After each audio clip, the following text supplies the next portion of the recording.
और मैंने उस लम तुझे प्यार किया और तूने उस लम मुझे धोखा दिया। तूने किया ये क्यों किया? What a song, baby song by Normax, sound teacher Max. Yo yo, बोले बच्चन जी। आ आ मेरे महबूब कयामत होगी। So hello everyone, welcome to my channel. तो कैसे सब लोग? तो आई होप सभी लोग बढ़िया होंगे और इस नए चैनल में आप लोग का बहुत बहुत स्वागत है। अब आप लोग की जो सिलम सीरीज है, जितने भी फिजिक्स का कंटेंट आने वाला है, इस डेडिकेटेड चैनल के अंदर मैं कवर अप करवाने वाला हूं, जिसका नाम जकी सौदागर फिजिक्स है। तो इस चैनल को सब्सक्राइब जरूर कर ले। तो आज हम लोग कवर अप करने वाले हैं इलेक्ट्रोमैग्नेटिक वेव को, और पूरा का पूरा वन शॉट डिटेल में कवर अप करने वाला है एग्जाम पॉइंट ऑफ व्यू से, जो बोर्ड्स 2022-2023 के सभी स्टूडेंट्स के लिए होने वाला है। सो वीडियो को एंड तक के जरूर देखना और साथ ही साथ चैनल को सब्सक्राइब कर लेना, क्योंकि इस चैनल पे मैं आप लोग के लिए तगड़े कंटेंट लेकर आते रहता हूं। सो वीडियो में आगे बढ़ने से पहले एक चीज याद रखिएगा, ये एंटायर चैप्टर आप लोग को देखना और उसके बाद आप लोग को क्वेश्चंस की प्रैक्टिस करना है जितना ज्यादा हो सके। तो आप लोग हो सके तो चैप्टर वाइज फिजिक्स की एक अच्छा सा क्वेश्चन बैंक ले लो। मैं अपने तरफ से रिकमेंड करना चाहता हूं आप लोग ओसवाल गुरुकुल के क्वेश्चन बैंक्स ले लो, जिसके अंदर आप लोग को इस चैप्टर की ईएम वेव्स के one of the most important questions मिल जाएंगे। तो आपको करना क्या है, ये पूरा वन शॉट देखना है, उसके बाद फिर ईएम वेव्स को इस पूरी स्पेसिफिक बुक के अकॉर्डिंग रिवाइज कर लेना है और तगड़े में आप लोग का कॉन्सेप्ट कवर अप हो जाएगा। कहां से ले? अमेजोन से जाके जल्दी से उसको ले लो, या अगर आप चाहो तो किंडल के थ्रू इसको कम दाम में ई बुक के फॉर्म में भी परचेज कर सकते हो। लिंक डिस्क्रिप्शन में गिवन है, वहां से जाके आप लोग चेकआउट करें। तो इस चैप्टर के अंदर आप लोग को MCQ question exam point of view से आ सकते हैं। तो मैं एक स्पेशल सा सेशन लेने वाला हूं आधे घंटे का, जिसके अंदर मैं काफी सारे इंपॉर्टेंट वाले एमसीक्यू क्वेश्चंस कवर अप करवाने वाला हूं। फ्री सेशन रहने वाला है, लिंक डिस्क्रिप्शन में गिवन है। अगर आप इसको इस टाइम पे देख रहे हो कि आपका लाइव सेशन कुछ दिन बाद है, तो आप लोग उसको अभी पहले एनरोल कर लो और जाकर आप लोग एनरोल कर लो, जिससे कि आप लोग को पता चल जाए कि सेशन आपका होने वाला है और आप लाइव इसको अटेंड कर लेना। और अगर आप लोग ऐसे हैं कि जो रिकॉर्डेड सेशन देख रहे हैं, तो भाई आप रिकॉर्डेड वीडियो देख लेना। सारे एमसीक्यू क्वेश्चंस मैंने इस चैप्टर के कवर अप करवा दिया हूं। फ्री सेशन है, कोई दिक्कत नहीं होगी। एनरोल कोड मांगेगा तो आप लोग को बेसिकली मेरा नाम ZAKI जकी डाल देना, जिसके थ्रू आप लोग की क्लास जो है वो एनरोल हो जाएगी। तो चलिए स्टार्ट करते हैं हमारे चैप्टर को। तो चलिए स्टार्ट करते हैं हमारे चैप्टर को, जो रहने वाला है chapter number 8 electromagnetic waves. Class 12 के पर्सपेक्टिव से रहेगा। तो क्या क्या हम लोग पढ़ने वाले हैं, उससे जाने से पहले जरा फॉलो मार लो। इंस्टा पे आप लोग मुझे फॉलो अप कर सकते हो, साथ में टेलीग्राम के चैनल और ग्रुप दोनों को ज्वाइन कर सकते हो, जिससे आप लोग को डेली नोटिफिकेशन मिलते रहेंगे। मैं ढेर सारी एग्जाम टाइम पे फ्री क्लासेस लेने वाला हूं, तो इसलिए टेलीग्राम को ज्वाइन कर लेना। लाइव सेशंस रहेंगे तो उसकी अपडेट आप लोग को वहां मिलते रहेगी। और अनअकैडमी में आप लोग मुझे फॉलो अप कर सकते हो, वहां बहुत सारी फ्री क्लासेस मेरे तरफ से आप लोग के लिए लाइव सेशंस आने वाले हैं। तो इन तीनों चारों सभी की लिंक्स आप लोग को डिस्क्रिप्शन में दी हुई है, जाओ फटाफट और फॉलो मार लो। अब आगे बढ़ते हैं कि आखिर हम लोग इस चैप्टर में करने क्या वाले हैं, क्या पढ़ने वाले। तो इस चैप्टर में सबसे पहले हम लोग पढ़ेंगे इलेक्ट्रोमैग्नेटिक वेव और उनकी कैरेक्टरिस्टिक्स के बारे में, देखेंगे कि उसका नेचर क्या है, सोर्स क्या है, और साथ में इसकी जो इक्वेशंस होती है उसको समझने की कोशिश करेंगे। साथ में हम लोग इलेक्ट्रोमैग्नेटिक स्पेक्ट्रम को जानेंगे, जो काफी ज्यादा इंपॉर्टेंट टॉपिक है और एक थ्योरेटिकल टॉपिक है, जिसको आप लोग अगर अच्छे से याद करके चलेगा तो फोकट के मार्क्स आप लोग के बन जाएंगे। तो चलिए स्टार्ट करते हैं हमारी आज की सीरीज को। तो चलिए थोड़ी सी हिस्ट्री को जानने की कोशिश करते हैं कि आखिर हम लोगों ने पार्ट 1 ऑफ फिजिक्स में क्या क्या चीज को सीखते हुए आया और किस तरीके से साइंटिस्ट एक एक करके इवॉल्व करते हुए आगे बढ़ रहे थे। तो याद करिए, स्टार्टिंग के टाइम पे हम लोगों ने जाने थे फर्स्ट चैप्टर के टाइम में कि कोई भी करंट कैरिंग वायर है तो उसके अराउंड में मैग्नेटिक फील्ड बनती है। तो मैं ये कह सकता हूं कि करंट या इलेक्ट्रिक फील्ड की मदद से क्या मैग्नेटिक फील्ड बनती है, तो डेफिनेटली मैग्नेटिक फील्ड बनती है। अब कुछ सालों बाद एक और साइंटिस्ट आए, उनका नाम था फेराडे। तो फेराडे ने ये सोचे कि यार अगर इलेक्ट्रिक फील्ड से मैग्नेटिक फील्ड बनती है तो क्या मैग्नेटिक फील्ड से भी इलेक्ट्रिक फील्ड बनाई जा सकती है। तो उन्होंने क्या करे, सिंपली एक वायर ली, उसके बाजू में बार मैग्नेट रख दी, बस रखे रहे और सोच रहे कि अब चालू होगा, अब चालू होगा, अब चालू होगा। मतलब अब पिच करके देता हूँ, आप भी ठीक करके देता हूँ। करंट या इलेक्ट्रिक फील्ड प्रोड्यूस नहीं कर पाता है। का बवासीर बना दिए हो। तो इस वजह से ये चीज फेल हो गई। फिर फराडे को गुस्सा आया, उनका दिमाग खराब हो गया, उन्होंने जो बार मैग्नेट रखे थे उसको हटाने की कोशिश किया, हटा इसको हटा। जैसे उन्होंने ऑब्जर्व करे कि वो सर्किट में तो करंट दौड़ गया।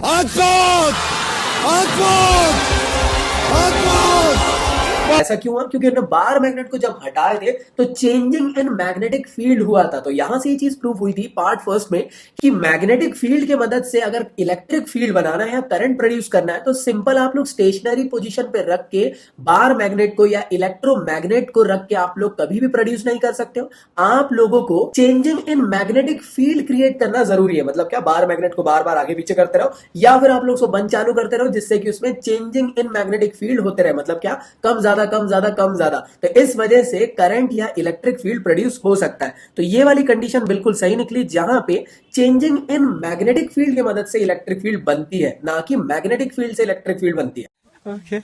फिर कुछ सालों बाद एक और साइंटिस्ट आए जिनका नाम था मैक्सवेल।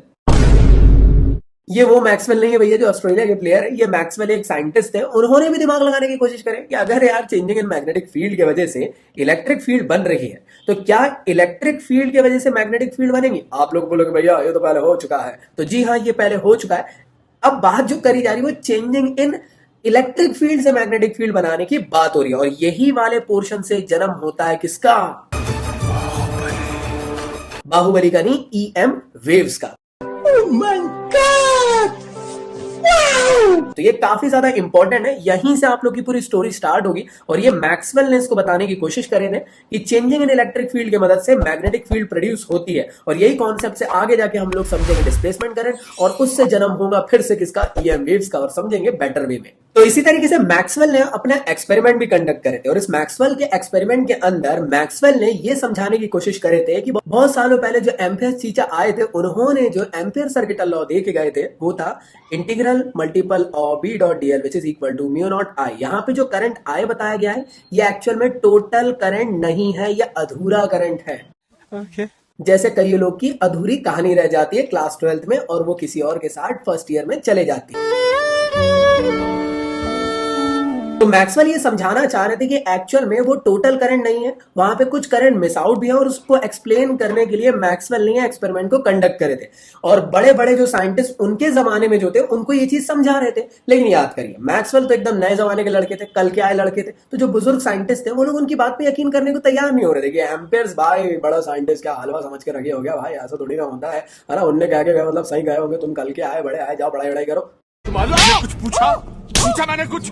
लेकिन मैक्सवेल ने इसको दिल पे लेके रख लिए थे, और उन्होंने बोले कि मैं तो इसको प्रूव करके दिखा के ही रहूंगा। तो मैक्सवेल ने एक पूरा का पूरा अरेंजमेंट करे जिसमें उन्होंने एक पैरेलल प्लेट कैपेसिटर को लगाए, जैसे आप लोग को यहाँ पे दिख रहा हूँ, उन्होंने एक पैरेलल प्लेट कैपेसिटर को यहाँ पे लगाया, साथ में बैटरी लगाए और एक की लगा दी। क्लियर यहाँ रखे। और उन्होंने क्या करे, इस बैटरी को ऑन कर दिया। जैसे ही बैटरी को ऑन करेंगे तो पॉजिटिव एंड से करंट दौड़ने लग जाएगा, है ना, और ये पूरे के पूरे सर्किट में करंट इस तरीके से दौड़ने लग जाएगा। तो जैसे ही ये करंट दौड़ने लग जाएगा तो होगा क्या, आप सभी लोग जानते हो, करंट कैरिंग वायर के अराउंड पे मैग्नेटिक फील्ड बन जाएगी। तो मैक्सवेल ने एक काम ये करे कि उन्होंने जो बुढ़ाऊ साइंटिस्ट लोग थे उन लोग को बोले कि देखो एक्सपेरिमेंट को ध्यान से, मैं क्या करने वाला हूं, ये वाला जो पोर्शन है इसके बाजू में एक कंपास को रख दूंगा। जैसे मैं इस कंपास को रखूंगा तो देख रहे हो आप लोग ये डिफ्लेक्ट हुआ। बात तो सही है। तो बुजुर्ग साइंटिस्ट लोग थे, उन्होंने बोले अरे देखो बेटा, है ना, कल के आए हो तुम, हम पहले से जानते हैं कि ये करंट कैरिंग वायर के अराउंड पे मैग्नेटिक फील्ड बनती है, इस वजह से कंपास डिफ्लेक्ट हुआ है। क्लियर है यहां तक के। तो मैक्सवेल ने फिर क्या करे, कंपास को रख दिए इस कैपेसिटर के पास, और ऑब्जर्व करे कि कैपेसिटर के पास जो कंपास रखा था वो भी डिफ्लेक्ट हो गया।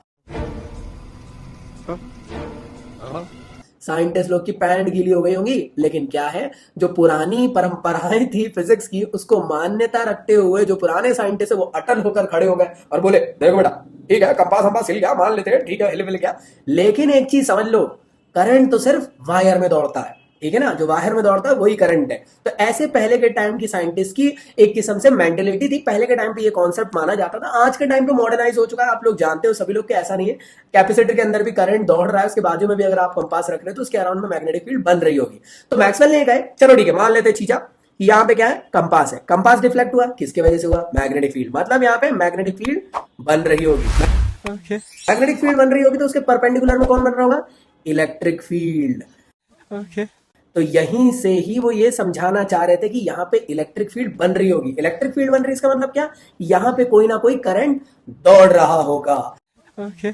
लेकिन भाई वायर नहीं था, तो पुराने साइंटिस्ट ने बोले ऐसा नहीं होता मेरे दोस्त, तो होगा, ये तो होगा। तो उस चीज को समझाने के लिए मैक्सवेल ने और अच्छे से डिटेल में इस कॉन्सेप्ट को समझाने की कोशिश करे बुढ़ऊ साइंटिस्ट लोगों को, और उन्होंने ये कहा कि देखो ये क्या है, पैरेलल प्लेट कैपेसिटर है। पैरेलल प्लेट कैपेसिटर है, जैसी बैटरी ऑन करोगे तो यहां से क्या डीक्यू चार्जेस जाएंगे, धीरे धीरे यहाँ पे चार्जेस बढ़ने लग जाएंगे, धीरे धीरे यहाँ पे चार्जेस डिपॉजिट होने लग जाएंगे। तो मतलब क्या हो रहा है, यहाँ पे धीरे धीरे चार्जेस जा रहे हैं, तो धीरे धीरे इलेक्ट्रिक फील्ड बढ़ रही होगी। तो मैं ये कह सकता हूं कि क्या यहाँ पे इस तरीके से चेंजिंग इन इलेक्ट्रिक फील्ड हो रही है। देखो पहले चार्जेस कम थे, तो कम इलेक्ट्रिक फील्ड, फिर और आते जा रहे क्योंकि D Q by D T charges transfer होते जा रहे करंट से, तो और डिपॉजिट हो रहे हैं, तो इस वजह से इलेक्ट्रिक फील्ड और ज्यादा बढ़ रही है। क्या चेंजिंग इन इलेक्ट्रिक फील्ड हो रही है यहाँ पे?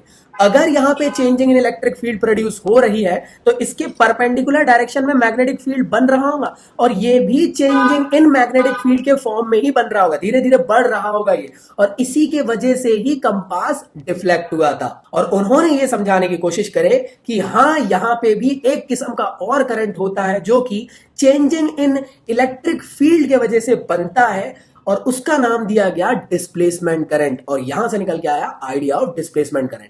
तो मैक्सवेल ने आइडिया ऑफ डिस्प्लेसमेंट करंट में यह समझाया कि करंट सिर्फ और सिर्फ वायर में ही नहीं दौड़ता है, और करंट इसके अलावा चेंजिंग इन इलेक्ट्रिक फील्ड की मदद से भी बन सकता है, और ऐसे करंट को कहते हैं डिस्प्लेसमेंट करंट। तो एक्चुअल में मैक्सवेल ये समझाना चाह रहे थे कि यहां पे जो करंट दौड़ रहा है वो है डिस्प्लेसमेंट करंट, और जो वायर में जो करंट दौड़ रहा है उसका नाम है कंडक्शन करंट। तो मैक्सवेल ने यह चीज समझाने की कोशिश करी कि कंडक्शन करंट और जो डिस्प्लेसमेंट करंट है, इन दोनों का जो फिजिकल बिहेवियर है वो भी सेम है, बस फर्क ये पड़ता है कि जो यहां पे जो करंट आईसी है ये आप लोग का वायर वाला करंट है, और जो आईडी है ये चेंजिंग इन इलेक्ट्रिक फील्ड से प्रोड्यूस होने वाला करंट है। तो जैसे कि आप लोगों ने एक्सपेरिमेंट में देखे, वहां पे जो इलेक्ट्रिक फील्ड थी वो बदलते जा रही थी। तो इलेक्ट्रिक फील्ड बदल रही थी मतलब क्या? चेंजिंग इन इलेक्ट्रिक फील्ड हो रही थी। चेंजिंग इन इलेक्ट्रिक फील्ड हो रही थी तो उसके परपेंडिकुलर डायरेक्शन पे क्या मैग्नेटिक फील्ड भी बन रही होगी? और मैं एक चीज ऑब्जर्व करता हूं कि ईएम वेव्स वो वेव्स होती है जिसमें कि इलेक्ट्रिक फील्ड की वेव और मैग्नेटिक फील्ड की वेव दोनों एक दूसरे से परपेंडिकुलर होते हुए साथ में ऑसिलेट करते हुए आगे बढ़ती है एक डायरेक्शन की तरफ। तो मैं ये कह सकता हूं कि यहां से कॉन्सेप्ट निकल के आया ईएम वेव्स का। तो आई होप आप लोग को ये चीज समझ में आ चुकी होंगी, और मैक्सवेल के एक्सपेरिमेंट में हम लोगों ने कहीं ना कहीं यार ईएम वेव्स के बारे में हल्का हल्का समझने की कोशिश करे थे। इसी तरीके से यार मैक्सवेल ना एकदम कुछ अज्ञानी टाइप के इंसान थे, ठीक है ना, जो शायर आयर रहते ना एकदम, मतलब कि किसी के लिए कुछ ना कुछ बोल रहे हैं, गा रहे हैं, गुनगुना रहे हैं। कुछ इस तरह वो रिश्तों की नुमाइश करता है, खुद को अच्छा दिखाने के लिए वो अक्सर मेरी बुराई करता है। सेम टू सेम शायराने अंदाज से मैक्सवेल ने ये पहले से कहकर चले गए थे कि ईएम वेव्स तो होती है, ठीक है ना, वो क्या होती है लेकिन होती है, ठीक है ना भाई, बोल रहा हूं ना, मतलब होती है तो होती है ना। ऐसे मैक्सवेल ने कह के गए थे, बाकी बाद में वो एक्सपेरिमेंटली प्रूफ हुई थी। कमेंट बॉक्स में बताना कि आखिर एक्सपेरिमेंटली ईएम वेव्स को किसने प्रूव करके बताया था। मैं बहुत अच्छी तरीके से कपड़े धोता हूँ, इसको बिल्कुल नहीं आता, मैं इसको बिल्कुल सिखा दूंगा। नहीं। बाद में ये चीज लोगों को बिलीव हो गई कि एक्चुअल में ईएम वेव्स होती है, और ये मैक्सवेल ने पहले ही बोलकर चले गए थे ऐसी।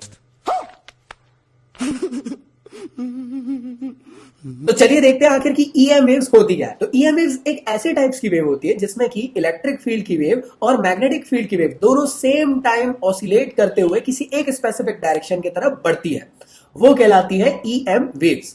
जैसे होता है ना यार, वो निब्बा निब्बी लोग रहते हैं ना, कि मतलब कि इलेक्ट्रिक फील्ड निब्बा है और मैग्नेटिक फील्ड जो है वो निब्बी है ना, कि तुम थोड़ा सा खाओगे तो मैं भी थोड़ा सा खाऊंगा ना, तुम जिस पैर को बढ़ाओगे तो मैं भी उस पैर को बढ़ाऊंगी, ठीक है ना, तुम नहाओगे तो मैं नहाऊंगी, तुम पॉटी जाओगे तो बंद करो, हाथ जोड़ के मैं मोदी साहब से गुजारिश करता हूँ। में आ गया। तो इस तरीके से ईएम वेव्स होती है, मतलब क्या कि अगर ये इतना इसका एम्पलीट्यूड है तो सेम टू सेम उतना ही मैग्नेटिक फील्ड का मिलेगा। अगर इलेक्ट्रिक फील्ड का मैक्सिमम एम्पलीट्यूड इतना है तो इलेक्ट्रिक फील्ड के साथ साथ मैग्नेटिक फील्ड का भी उतना ही एम्पलीट्यूड होगा। मतलब क्या? मतलब कि ये कि इलेक्ट्रिक फील्ड और मैग्नेटिक फील्ड का जो ऑसिलेशन है, या मैं कह सकता हूं एम्पलीट्यूड है, वो एकदम सेम टाइप आप लोग को शो करता है। अब एक और क्वेश्चन आप लोग के दिमाग में निकल के आ रहा होगा कि ईएम वेव्स किस टाइप की वेव होती है, क्या ये मैकेनिकल वेव है या नॉन मैकेनिकल है। पहले तो ये समझ लेते हैं मैकेनिकल क्या होता है, नॉन मैकेनिकल क्या होता है। मैकेनिकल वेव वो वेव्स होती है जिनको मीडियम की जरूरत पड़ती है, जैसे मैं बोल रहा हूं अभी क्या निकल रही साउंड वेव्स, तो ये साउंड वेव्स को ट्रेवल करने के लिए मीडियम की जरूरत पड़ती है। लेकिन ऐसी भी कुछ वेव्स होती है जिनको मीडियम की जरूरत कभी नहीं पड़ती है,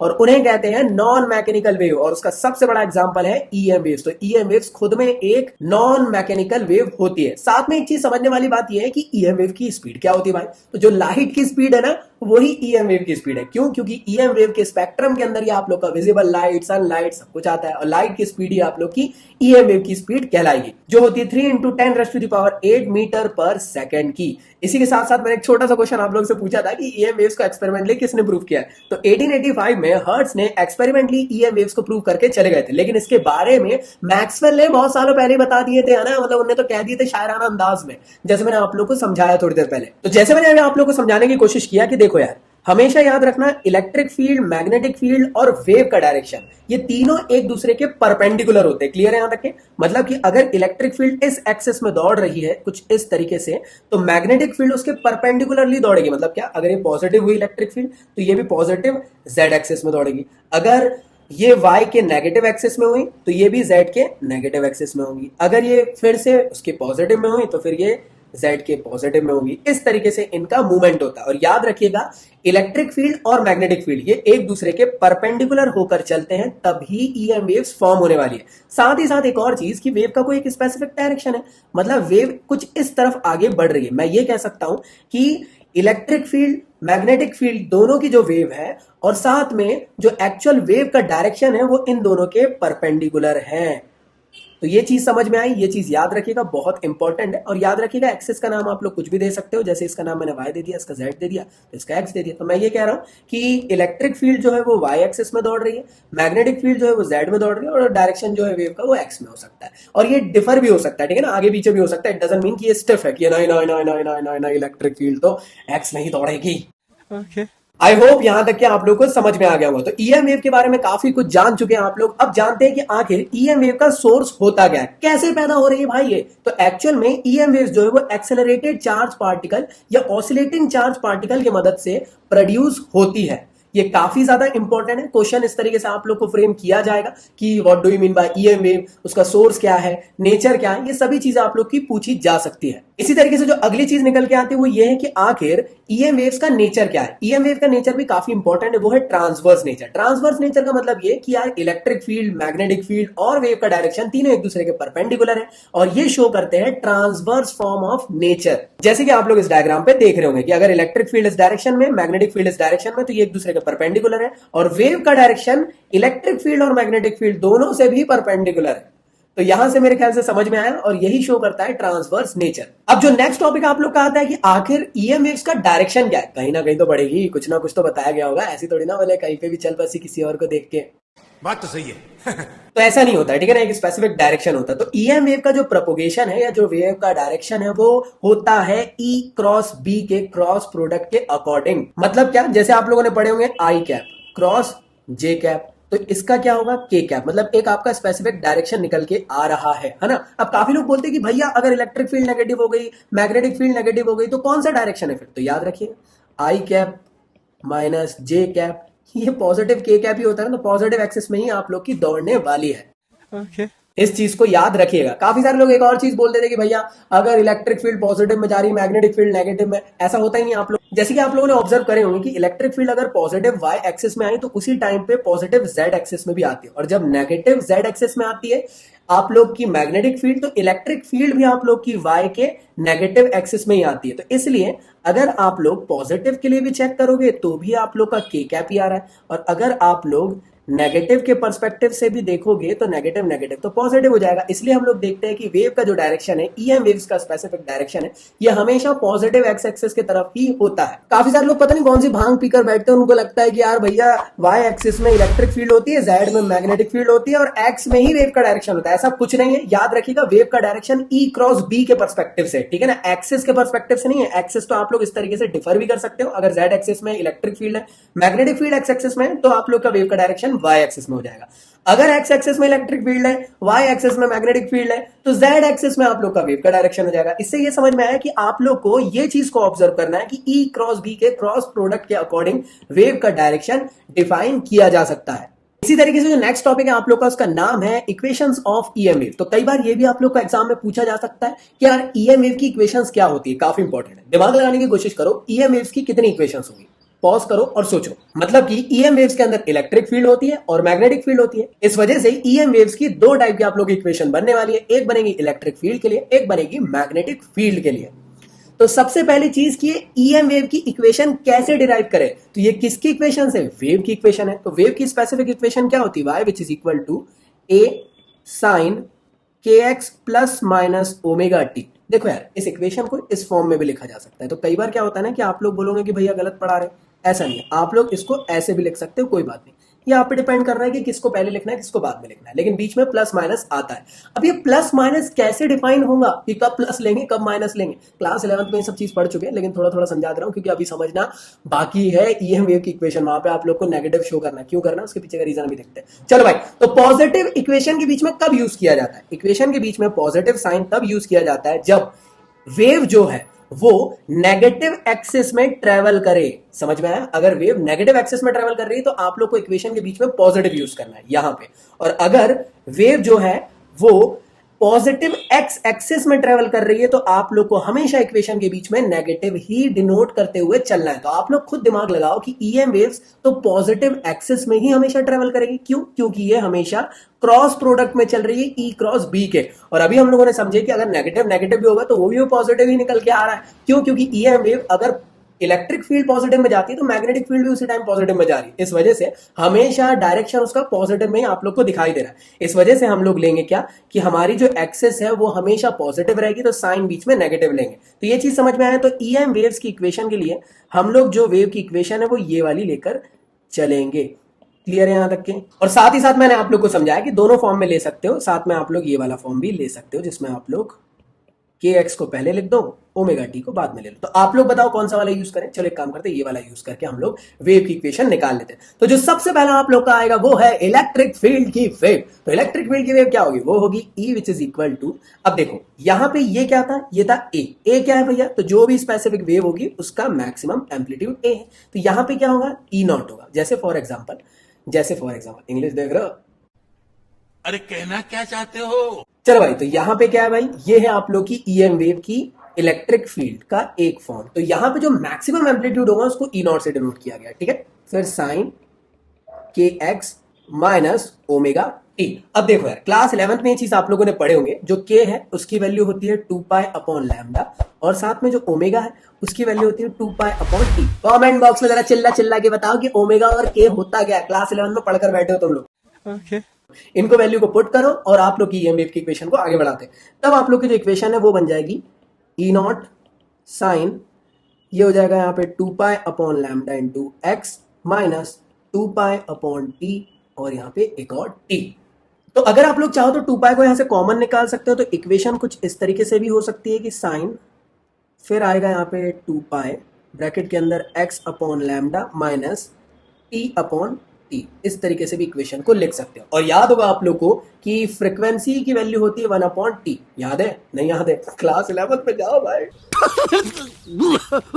चलो तो भाई, इसके हिसाब से जो इक्वेशन है फिर ये आप लोग की कुछ इस तरीके से बन सकती है, और इक्वेशन आप लोग की बन जाएगी ऐसे। तो जैसे कि आप लोग देख पा रहे होंगे, ये है इलेक्ट्रिक फील्ड की वेव ईएम वेव के अंदर। तो भाई आप लोग इसको ऐसे भी लिख सकते हो, ये भी लिख सकते हो, ये भी लिख सकते हो, ये भी लिख सकते हो। तो डिफरेंट डिफरेंट फॉर्म लिखा दिया, इसमें से कोई भी एक फॉर्म लिख देना। ज्यादा नंबर के लिए पूछ रहा है तो पूरे फॉर्म को डिस्क्राइब कर देना, खत्म कहानी। तो ये जो स्पेसिफिकली थी इलेक्ट्रिक फील्ड की वेव थी। आप लोग जानते हो ईएम वेव की 2 टाइप की वेव होती है, एक इलेक्ट्रिक फील्ड की वेव और एक मैग्नेटिक की। तो चलिए हम निकालते हैं मैग्नेटिक फील्ड की वेव। ये भी सेम टू सेम निकल के आएगी। तो जैसे आप लोग देख पा रहे हो सेम टू सेम वैसे आप लोग को सॉल्व करना है जैसे मैंने अभी करा था। एम्पलीट्यूड जो है यहाँ पे हो जाएगा आप लोग का बी नॉट। क्यों? क्योंकि यहाँ पे मैग्नेटिक फील्ड की जो मैक्सिमम एम्पलीट्यूड होगा वो कहलाएगा आप लोग का बी नॉट। क्लियर है यहाँ तक के? बाकी सेम टू सेम हम लोगों ने करे। के की value 2 pi upon lambda put करें, ओमेगा की वैल्यू हमेशा होती है 2 पाई अपॉन टी, इनको पुट करें और कुछ अलग अलग एक्सप्रेशन बना लिए। चाहे तो आप लोग ये वाला लिख लो, ये वाला लिख लो, ये वाला लिख लो, या ये वाला लिख लो, ये आपके ऊपर डिपेंड करता है। क्लियर है? तो इस तरीके से आप लोग इस फॉर्म को बना सकते हो। एग्जाम में आप लोग को ये क्वेश्चन काफी ज्यादा बन सकता है कि ईएम वेव क्या होती है, नेचर क्या होता है, साथ में उसका सोर्स क्या है और ईएम वेव की इक्वेशन क्या है। तो 3 नंबर का क्वेश्चन यहां से बन सकता है या 1 नंबर का क्वेश्चन यहां से बन सकता है। तो यहीं तक कि आप लोग को ईएम वेव का टफ वाला पोर्शन था जो एग्जाम में पूछा जा सकता है। अब जो हलवे टाइप के टॉपिक है उसको समझ लेते हैं। देखो टॉपिक नहीं है, बेसिक से फॉर्मूले आप लोग को दिए गए हैं आप लोग के बुक में, आप लोग उसको याद करके चल जाना। सबसे पहली चीज की रिश्ता क्या कहलाता है, तो उसके बारे में हम लोग समझ रहे हैं कि इलेक्ट्रिक फील्ड और मैग्नेटिक फील्ड के बीच में रिश्ता क्या कहलाता है। तो ये होता है आप लोग का फॉर्मूला जो आप लोग के बुक में दिया है, ये आप लोग को याद रखना है। E which is equal to C B, मतलब क्या? Electric field which is equal to light की स्पीड की वेलोसिटी इनटू मैग्नेटिक फील्ड। इसको आप लोग बना सकते हो सी के फॉर्म में। तो ये हो जाएगा E अपॉन बी। इस तरीके से भी आप लोग उसको देख सकते हो। और लाइट की वेलोसिटी क्या होती है भैया, वो होती है 3 इंटू 10⁸ मीटर पर सेकेंड। तो ये था आप लोग का रिलेशन, छोटा सा एक्सप्रेशन, एग्जाम में आधा नंबर का पूछ सकता है। आप लोग को बस ये लिखना है, खत्म कहानी, और ये फॉर्मूला लिख देना, बस बेसिकली इतने में आप लोग को नंबर मिल जाएंगे। अगली चीज ये कि ईएम वेव की वेलोसिटी क्या होती है भाई, कुछ तो होती होगी। तो यार जैसे कि आप लोग को यहाँ पे ना डिराइव कुछ भी नहीं करना है, डायरेक्टली आप लोग को यहाँ पे लिख के आना है। वो होती है C which is equal to 1 upon mu naught epsilon naught, और वो भी अंडर रूट में। याद रखिए ये कौन सी वेलोसिटी है, सी से समझ में आ रहा है। सी क्या है भैया, ये लाइट की वेलोसिटी कहां पे, एयर पे। क्लियर है, मतलब क्या कि ईएम वेव की जो वेलोसिटी कहां पे, एयर पे, कितनी है, वो इतनी होती है। अगर मैं किसी स्पेसिफिक मीडियम की बात कर लेता हूं तो उसके लिए क्या होगा, याद करो, किसी भी स्पेसिफिक मीडियम के लिए हम लोग परमिटिविटी को एप्सिलॉन से डिनोट करते थे, परमिएबिलिटी को म्यू से डिनोट कर देते थे। बस आप लोग को यहाँ पे कन्वर्ट कर देना, V which is equal to 1 upon mu epsilon under root. इसी तरीके से आप लोग को ये पूछा जा सकता है कि रिफ्रैक्टिव इंडेक्स कितना होता है, तो ये बता दो रिफ्रैक्टिव इंडेक्स क्या होता है भाई, सब लोग जानते हैं वो कितना होता है, वो होता है आप लोग का mu which is equal to C upon V. Refractive index क्या होता है, जैसे कि कोई भी लाइट अगर ट्रेवल कर रहा है एक मीडियम से दूसरे मीडियम में, तो कितनी मुश्किलात हो रही है उसको, उस लाइट को पास आउट होने से उस मीडियम से। जैसे होता है ना भंडारे के लिए हलवा बटता है, तो भाई आप धक्का मुक्की करके कितनी मुश्किलात से आप लोग निकल रहे हो, तो वो भंडारे का रिफ्रैक्टिव इंडेक्स है, आप कितनी मुश्किलात से निकल रहे हो, आप खुद लाइट समझ लो वहां पे। भाई साहब कुछ ज्यादा नहीं हो गया ये? मतलब कुछ भी। इसी तरीके से लाइट के लिए यहाँ पे मीडियम के पर्सपेक्टिव से ये होता है रिफ्रैक्टिव इंडेक्स। क्लियर है यहाँ तक के? और ये कितना होगा, जब मैं यहाँ पे इस इक्वेशन को इससे डिवाइड करा दूं, तो मतलब फर्स्ट इक्वेशन को सेकंड से डिवाइड करा दूं, तो मैं यहाँ से रिफ्रैक्टिव इंडेक्स निकाल सकता हूँ। वो कितना हो जाएगा, वो हो जाएगा 1 upon mu naught epsilon not into epsilon और म्यू, और ये इक्वेशन इस तरीके से बन जाएगी, और म्यू की वैल्यू बन जाएगी, ये बन जाएगी आप लोग की रिफ्रैक्टिव इंडेक्स की वैल्यू। तो आई होप यहां तक कि आप लोग को समझ में आ चुका होगा। अब जो नेक्स्ट टॉपिक आता है उसका नाम है some important characteristics of EM wave, जो प्रॉपर्टीज पूछी जा रही है ईएम वेव की। तो इसमें से आप लोग को लगभग 3 प्रॉपर्टीज के बारे में पढ़ना है या कैरेक्टरिस्टिक्स के बारे में पढ़ना है। चलिए सबसे पहला समझते हैं। सबसे पहला है आप लोग का एनर्जी डेंसिटी। तो आखिर ये डेंसिटी होती क्या है, डेंसिटी होती है मास अपॉन वॉल्यूम। अब ये एनर्जी की डेंसिटी है तो क्या होती है, ये होती है energy upon volume, that is called as energy density. और इसको डिनोट किया जाता है स्मॉल यू से, small U which is equal to capital U, क्योंकि कैपिटल यू आप लोग की एनर्जी होती है अपॉन वी। इस तरीके से आप लोग डिनोट करते हो एनर्जी डेंसिटी को। अब इसी तरीके से आप सभी लोग जानते हो कि ईएम वेव के अंदर 2 टाइप की वेव्स होती है, एक इलेक्ट्रिक फील्ड की वेव होती है और एक मैग्नेटिक फील्ड की वेव होती है। तो इलेक्ट्रिक फील्ड की वेव के लिए क्या बनेगा आप लोग का एनर्जी डेंसिटी, और मैग्नेटिक फील्ड के लिए क्या बनेगा एनर्जी डेंसिटी, उसको चलिए देखते हैं। तो इलेक्ट्रिक फील्ड के लिए एनर्जी डेंसिटी होती है, वो होती है half epsilon naught into E का स्क्वायर, और मैग्नेटिक फील्ड के लिए होती है half B square upon mu naught. यहाँ पे जो एप्सिलॉन नॉट है वो परमिटिविटी है, यहाँ पे जो म्यू नॉट है वो परमिएबिलिटी है, यहाँ पे ई जो है वो इलेक्ट्रिक फील्ड और यहाँ पे बी जो है वो मैग्नेटिक फील्ड है। फॉर्मूले है ये, इसी को याद करके जाए। कोई नहीं पूछने वाला कि इसको डिराइव करना नहीं करना, एग्जाम में ये सब चीजें नहीं पूछी जाती। एग्जाम में आपको डायरेक्टली पूछेगा एनर्जी डेंसिटी क्या है, और इलेक्ट्रिक फील्ड और मैग्नेटिक फील्ड की वेव के लिए एनर्जी डेंसिटी क्या होगी उसका स्पेसिफिक फॉर्मूला आप लोग समझा दो। बस इतना पूछा जाएगा, इसमें आप लोग को ज्यादा बर्डन नहीं लेना, मैं पहले ही बोल रहा हूं, अदरवाइज बुक खोल के देखोगे तो बहुत कॉम्प्लेक्स होकर दिमाग का दही हो जाएगा। इसी तरीके से आप सभी लोग जानते हो कि इलेक्ट्रिक फील्ड और मैग्नेटिक फील्ड, ये दोनों की जो वेव्स है ये साइनसोइडली वरी करते हुए जा रही है। एसी करंट में भी आप लोगों ने देखे थे, वो भी साइनसोइडली वरी करते हुए जाता था, तो वहां पे जो करंट आया था उसको रिप्लेस कर लेते थे करंट IRMS से। तो हम लोग यहाँ पे क्या करने वाले हैं, रिप्लेस कर देंगे सिंपली किसको, यहाँ पे हम लोग रिप्लेस कर देंगे E को ERMS से और B को BRMS से। तो जो इक्वेशन है उसमें काफी ज्यादा चेंजेस आप लोग को निकल के आ जाएंगे, और यहां से आप सभी लोग जानते हो कि ERMS की जो वैल्यू हो जाएगी वो हो जाएगी आप लोग की E naught upon under root 2, और इसी तरीके से जो मैग्नेटिक फील्ड के लिए निकल के आ जाएगा वो आ जाएगा B naught upon under root 2। अब आप लोग बोलोगे भैया कैसे हो रहा है, अरे कहना क्या चाहते हो? अरे एसी करंट में हम लोगों ने पढ़े थे कि अगर आप लोग को IRMS में करंट करना है तो आप लोग maximum current upon under root से कर दो। तो यहाँ पे अगर हम लोग E के लिए निकाल रहे तो ये ERMS हो जाएगा और I नॉट की जगह E नॉट हो जाएगा। सेम टू सेम यही फिनोमेना, और कुछ भी नहीं, डरने की जरूरत नहीं है। तो यहाँ पे आप लोग जैसे देख पा रहे हो ये आप लोग की इक्वेशन इस तरीके से बन जाएगी ERMS और BRMS। तो आप लोग को सिंपली करना क्या है, यहाँ पे जो E की वैल्यू थी और B की वैल्यू थी, यहाँ पे वैल्यूज को पुट कर देना है, खत्म कहानी। और जैसे आप लोग ERMS और BRMS की वैल्यू को पुट कर दोगे यहाँ पे स्पेसिफिक इक्वेशन पे E पे और B पे, तो जो इक्वेशन है वो किस तरीके से इवॉल्व होके जो स्पेसिफिक एनर्जी डेंसिटी थी वो एवरेज एनर्जी डेंसिटी बन जाएगी। तो एवरेज एनर्जी डेंसिटी कब बन, जब आप लोग RMS के फॉर्म में आप लोग रख रहे हो, रूट मीन स्क्वायर वैल्यू के फॉर्म में आप लोग रख रहे हो। तो यहाँ पे होगा क्या, कुछ भी नहीं, बेसिकली डरो मत। जैसे देखो UE which is equal to half epsilon naught, E की वैल्यू की जगह क्या आ गया, ये वाली वैल्यू आ गई, मतलब क्या E square upon under root 2 का होल स्क्वायर। और देखो सिंपली अपने आप आपको इसको बना देना है ऐसा करके एवरेज, मतलब क्या कि ये है energy density of electric field, वो भी एवरेज वैल्यू के साथ। क्लियर है यहाँ तक? तो ये हो जाएगी half epsilon not E not का स्क्वायर और अंडर रूट 2 हो जाएगा 2 और 2 2 हो जाएगा 4। तो इस तरीके से आप लोग की इक्वेशन बन जाएगी एवरेज फॉर्म में। तो जो सेम टू सेम आप लोग की एवरेज वैल्यू बन जाएगी एनर्जी डेंसिटी की मैग्नेटिक फील्ड के लिए, वो ये बन जाएगी। सिंपली आप लोगों ने यहाँ पे वैल्यू पे पुट कर दिए, बी की जगह पे आप लोगों ने ये वाली इक्वेशन। तो कुछ इस तरीके से आप लोग की बन जाएगी, ये एवरेज वैल्यूज बन गई। अब मैं आप लोग को एक छोटा सा होमवर्क देता हूं कि आप लोग का छोटा सा होमवर्क ये है कि आप लोग को टोटल एनर्जी डेंसिटी निकालना है। कितनी होगी टोटल एनर्जी डेंसिटी, कितनी होगी, वो भी एवरेज वाली। कितनी करना है, मतलब आप लोगों को कुछ नहीं करना है, यूई एवरेज को ऐड करा देना है एवरेज से। जब आप लोग इस वैल्यू को ऐड ऑन करा दोगे तो आप लोग के पास एवरेज फॉर्म निकल के आ जाएगा। मतलब क्या, इसको इसके साथ प्लस करा देना, आप लोग के पास एवरेज एनर्जी डेंसिटी निकल जाएगी। तो छोटा सा होमवर्क मैं आप लोग को देता हूं। तो चलिए देखते हैं नेक्स्ट टॉपिक का नाम है एनर्जी इंटेंसिटी। तो आखिर ये एनर्जी इंटेंसिटी होती क्या है, चलिए इसको समझते हैं। अगर जैसे मेरे तरफ में इस तरफ से ईएम वेव्स आ रही है और मैंने क्या करा, एक हाइपोथेटिकल सरफेस रख दिया, वो भी ईएम वेव्स के परपेंडिकुलर डायरेक्शन पे। मान लो कि मैंने एक हाइपोथेटिकल इस तरीके से एक सिलेंडर रख दिया, मतलब क्या कि ईएम वेव्स इस तरफ से आ रही थी, एग्री कर रहे हो, ईएम वेव्स इस तरफ से आ रही थी और मैंने एक सिलेंडर को उसके परपेंडिकुलर डायरेक्शन पे रख दिया और ये पता कर रहा हूं कि उस हाइपोथेटिकल सिलेंडर के अंदर, ये इमेजिनरी सिलेंडर के अंदर से एनर्जी कितनी पास आउट हो रही है पर यूनिट टाइम में, वो मैं यहां पे पता कर रहा हूं और उसे कहा जाता है एनर्जी इंटेंसिटी। मतलब क्या कि देखो जैसे यहां पे स्टार्टिंग में तो टाइम 0 रहा होगा और स्पेसिफिक टाइम टी में जो ईएम वेव्स है यहां से बाहर इस तरीके से क्रॉस हो गई होगी, एग्री करते हो? इस तरीके से जब एंटर करी होंगे तो उस टाइम 0 रहा होगा और जब निकली तो टाइम टी पे वो बाहर निकली। तो अगर आप लोग मुझसे पूछो कि भैया एक हाइपोथेटिकल सिलेंडर के अंदर उसने कितना डिस्टेंस कवर अप करी, तो डिस्टेंस क्या फॉर्मूला आप लोग निकाल सकते हो, स्पीड इनटू टाइम। कितने टाइम पे कवर अप करी, हमने कहा टी टाइम पे एक हाइपोथेटिकल सिलेंडर से एनर्जी जो थी वो पास आउट हो गई है, जो आप लोग की ईएम वेव्स थी वो पास आउट हुई टी सेकंड के अंदर।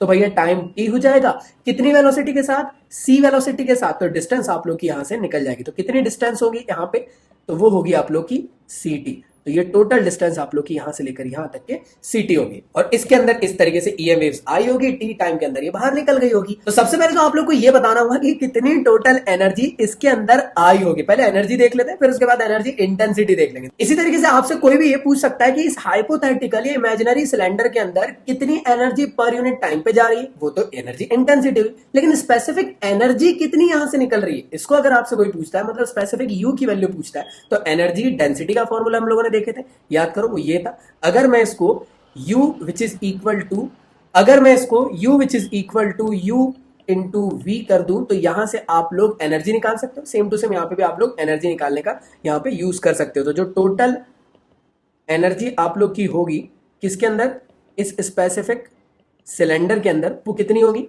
वो हो जाएगी आप लोग की u which is equal to UE into V. तो यहां से आप लोग के लिए निकल गया, किसके लिए, ये निकल गया इलेक्ट्रिक फील्ड के लिए, और मैग्नेटिक फील्ड के लिए हो जाएगा यूवी इंटू वी। तो अब यहां पे जो उसका स्पेसिफिक वॉल्यूम होगा वो कितना होगा, उसका एरिया इंटू सीटी, जो यहां पे इसकी डिस्टेंस थी, वेलोसिटी इंटू टाइम। तो इसको आप लोग रिप्लेस कर दो तो ये जो इक्वेशन है ये बन जाएगी आप लोग की। नेक्स्ट पेज में बना लेते हैं। तो जैसे ही आप लोग यूई की वैल्यू भी पुट कर दोगे तो ये हो जाएगी इतनी, याद करो यूई की वैल्यू यही थी और इसको इंटू करा दिया आप लोगों ने वी के साथ और वी की वैल्यू आई थी ए इंटू सी इंटू टी। इसी तरीके से मैग्नेटिक फील्ड के लिए क्या बन जाएगा, ये आप लोग का छोटा सा मैं होमवर्क दे देता हूं, आप लोग मुझे जरूर बताना। यहाँ पे यू ई की नहीं यू बी की वैल्यू पुट करना है और यहाँ पे ये वैल्यू को पुट करना है। जैसे आप लोग इसको सॉल्व कर लोगे तो यहाँ से आप लोग की एनर्जी कितनी फील्ड हो रही है सिलेंडर के अंदर वो पता चल जाएगी। अब बात करते हैं कि एनर्जी इंटेंसिटी कितनी होगी। अब यहाँ पे जो इंटेंसिटी होती है इसका जो फॉर्मूला होता है वो होता है I which is equal to U upon A T. और यहां पे आप लोग स्पेसिफिकली यू की वैल्यू रख दोगे इलेक्ट्रिक फील्ड के पर्सपेक्टिव से और एक बार रख दोगे मैग्नेटिक फील्ड के पर्सपेक्टिव से। दोनों की इंटेंसिटी आप लोग के निकल जाएगी और यहां से आप लोग इसको सॉल्व कर सकते हो। तो जैसे आप लोग ऑब्जर्व कर रहे हो मैंने यहाँ पे वैल्यू पुट कर दिया, ए से ए कट गया, तो जो आप लोग की आई की वैल्यू आ गई वो गई आप लोग की यहाँ से हाफ ई का स्क्वायर सी टी और टी से टी भी कट जाएगा और इक्वेशन सिर्फ इतनी ही बचेगी आप लोग की जो यहाँ पे शो हो रही है। और एक और छोटा सा होमवर्क मैं आप लोग को दे रहा हूं, इंटेंसिटी आप लोग को निकालना है किसके पर्सपेक्टिव से, वो निकालना है आप लोग को मैग्नेटिक फील्ड के पर्सपेक्टिव से। मतलब क्या, जो यहाँ पे मैंने आपको होमवर्क दिया ना इसकी जो वैल्यू आएगी उसको यहाँ पे ऐसे पुट करना, काटा पीटी करना, तो आपकी जो वैल्यू आएगी वाली वो आ जाएगी ऐसी कुछ B square C upon mu not. तो ये वैल्यू आप लोग की निकल के आ जाएगी मैग्नेटिक फील्ड के पर्सपेक्टिव से जब आप लोग इसको सॉल्व कर लोगे। इसी तरीके से जो नेक्स्ट टॉपिक आप लोग का एग्जाम में पूछा जा सकता है वो है ईएम वेव का मोमेंटम। तो काफी ज्यादा इंपॉर्टेंट ये भी बेसिक्स है कि the momentum of the EM wave is the energy carried by the wave divided by the speed of light. मतलब क्या कि इसने ये कहा कि मोमेंटम होता है आप लोग का एनर्जी अपॉन लाइट की स्पीड। आखिर ये आता कहां से? तो इसको आप लोग डिराइव कर सकते हो डी ब्रोगली के एक्सप्रेशन से। तो जैसे कि आप सभी लोग जानते होंगे कि डी ब्रोगली के जो हाइपोथेसिस है वो है lambda which is equal to H upon P, और यहां से आप लोग इसको थोड़ा सा चेंज कर दो तो P which is equal to H upon lambda हो जाएगा। या अगर आप लोग चाहो तो जो आप लोग को मालूम होगी एनर्जी जो होती है वेव की वो होती है U which is equal to H F, और एफ की जो वैल्यू होती है वो कितनी होती है? C अपॉन लैम्डा होती है। तो जैसे अगर मैं इसको पुट करूंगा C अपॉन लैम्डा, तो आप लोग जानते हो कि यहाँ पे H अपॉन लैम्डा की जो वैल्यू है वो डी ब्रोगली के हिसाब से ये होती है। तो U की वैल्यू आ जाएगी यहाँ पे CP और P की वैल्यू आ जाएगी U बाय C। और यहां से आप लोग का specific momentum of EM wave derive हो जाएगा। तो ये टॉपिक आप लोग का एग्जाम में पूछे जाने वाले हैं। अब जो अगला टॉपिक आप लोग का एग्जाम में आ सकता है वो है electromagnetic spectrum and different type of the region जो आप लोग के इस स्पेक्ट्रम के अंदर आप लोग को मिलेंगे। तो आखिरकार ये इलेक्ट्रोमैग्नेटिक स्पेक्ट्रम होता क्या? तो देखो यार, दुनिया में ढेर सारे टाइप की आप लोग की ईएम वेव्स होती है। मुकेश बच नहीं सका और वो सिर्फ 24 साल का था। खैनी, पान, गुटखा, पान मसाला सब जानलेवा हैं। तो चलिए देखते हैं नेक्स्ट टॉपिक, इसका नाम है इलेक्ट्रोमैग्नेटिक स्पेक्ट्रम। तो आखिर इलेक्ट्रोमैग्नेटिक स्पेक्ट्रम होता क्या है? तो सीधी सिंपल बात में समझाने की कोशिश करो। अगर मैं इलेक्ट्रोमैग्नेटिक वेव को ऑर्डरली डिस्ट्रीब्यूट कर दूं उसकी फ्रीक्वेंसी और उसके वेवलेंथ के अकॉर्डिंग, मैं बता दूं मतलब एक सीरीज के अकॉर्डिंग पूरी की पूरी वेव्स को सेट कर दूं, तो जो एक स्पेक्ट्रम फॉर्म होगा वो कहलाएगा आप लोग का इलेक्ट्रोमैग्नेटिक स्पेक्ट्रम, जहां पे डिफरेंट डिफरेंट टाइप की ईएम वेव्स का डिस्ट्रीब्यूशन है उसकी फ्रीक्वेंसी और वेवलेंथ के अकॉर्डिंग, और साथ ही साथ वो डिफरेंट डिफरेंट टाइप की प्रॉपर्टीज भी शो करती है। तो जैसे कि आप लोग देख पा रहे हो ये होता है इलेक्ट्रोमैग्नेटिक स्पेक्ट्रम। तो काफी सारे लोग के दिमाग में एक चीज बैठी रहती है कि ईएम वेव्स तो सिर्फ और सिर्फ विजिबल लाइट ही होता है। विजिबल लाइट जो है ईएम वेव का एक पार्ट है जो कि स्पेक्ट्रम के अंदर हम देख सकते हो। तो जैसे आप लोग देख रहे हो यहाँ पे 400 नैनोमीटर से लेकर 700 नैनोमीटर के बीच में आप लोग का विजिबल लाइट का स्पेक्ट्रम होता है विब्योर के फॉर्म में। जैसे जैसे आप लोग विजिबल लाइट से अगर आप लोग राइट हैंड साइड की तरफ जाना चालू करो तो अल्ट्रावायलेट आएगा, फिर उसके बाद एक्सरे आएगा, फिर गामा रे आएगा, और जैसे जैसे आप लोग इसके लेफ्ट हैंड साइड में जाने की कोशिश करोगे तो यहाँ पे इंफ्रारेड आएगा, फिर माइक्रोवेव आएगा, रेडियो वेव आएगा, इस तरीके से। अब एक चीज समझने वाली है कि जैसे आप लोग राइट हैंड साइड जाते हो ना तो जितने भी टाइप के आप लोग की वेव्स आती है ये सभी की सभी आप लोग की मेडिकल फील्ड या रिसर्च फील्ड में यूज होती है। Okay. लेफ्ट हैंड साइड की तरफ जाते हैं और जितने भी टाइप की आप लोग की वेव्स यहाँ पे मिलती है वो सभी की सभी मैक्सिमम टेलीकम्युनिकेशन के लिए यूज होती है। Okay. विजिबल लाइट से राइट हैंड साइड में तरफ जाने की कोशिश करोगे तो ये सभी की सभी आयनाइजिंग फॉर्म में मिलेगी, और लेफ्ट हैंड साइड में जाओगे तो ये नॉन आयनाइजिंग फॉर्म में आप लोग को मिलती है। तो एग्जाम में आप लोग को इसका बेसिकली से एक छोटी सी डेफिनेशन पूछ लेगा कि इलेक्ट्रोमैग्नेटिक स्पेक्ट्रम क्या है, और साथ में इसके आप लोग प्रॉपर्टीज के बारे में बता दो। तो आप लोग को सबसे इंपॉर्टेंट चीज वो ये है कि जितने भी टाइप के आप लोग यहाँ पे वेव्स है इन सब के अंदर की आपको फ्रीक्वेंसी और साथ में वेवलेंथ को याद कर लेना और एक दो यूज याद कर लेना। फैक्ट पूछेगा और कुछ भी नहीं है। तो चलिए समझते हैं एक एक करके ईएम वेव के स्पेक्ट्रम के अंदर के डिफरेंट डिफरेंट चीजों को। जैसे सबसे पहला होता है रेडियो वेव। रेडियो वेव जो है आप लोग सभी लोग जानते हो कि यार काफी सारे रेडियो सिग्नल्स इन सब के अंदर ये प्रोवाइड होता है, यूज होता है। इसकी फ्रीक्वेंसी का रेंज आप लोग याद कर लेना जो होता है 500 किलोहर्ट्ज से लेकर 1000 किलोहर्ट्ज के बीच में। इसकी वेवलेंथ का रेंज होता है 600 मीटर से लेकर 0.1 मीटर तक के। ये काफी ज्यादा इंपॉर्टेंट चीज है। इसका यूज रेडियो में होता है, टेलीविजन में होता है, और डिफरेंट डिफरेंट टाइप के स्पेस वगैरह में जो आप लोग की चीजें होती है, सिग्नल्स भेजे जाते हैं, वो सभी के सभी आप लोग के रेडियो वेव के थ्रू भेजे जाते हैं। ये तो मुझे आती है, माँ ने मुझे सिखाया था, बताओ।